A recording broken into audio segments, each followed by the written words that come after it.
Yo, we're gonna make some beef stew. So what you're gonna need, obviously, is a ton of beef, bone, some Worcestershire, some thyme, a great bottle of wine. You better test the wine just to make sure it's exactly what you think. Anyway, we're gonna brown off all of our beef bones, our beef cheeks, and our chuck.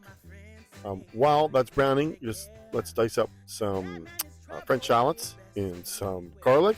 Peel all the skin off. Smash up that garlic and dice it nice and fine. Get back over there and check on your beef. Keep browning it, keep pulling it out.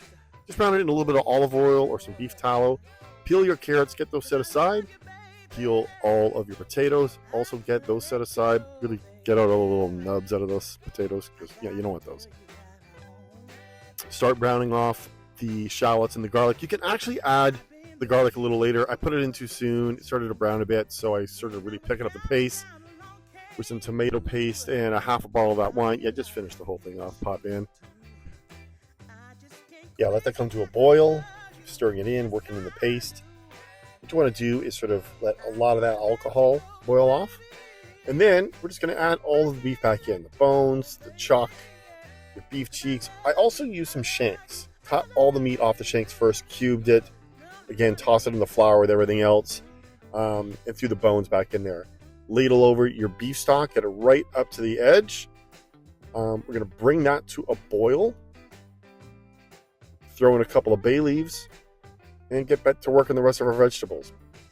So with the carrots, you just want to do this sort of alternating back and forth cutting to give them a nice little shape. Do the same with your potatoes.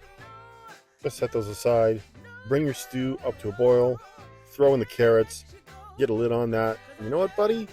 Time to hit the road and get some steps in before you get to eat all this food. Did a quick 8K hike up just past Casa Loma and back. Man, look at Toronto. What a gorgeous city. All right, anyhow, let's get back home and finish up this cooking here. So after about an hour and a half, this looks fantastic. You got to get all the bones out of there. Get the bone marrow out of the bones. Put the bone marrow back into the stew. You've also just made room for all your potatoes. 45 minutes of those simmering on a medium low.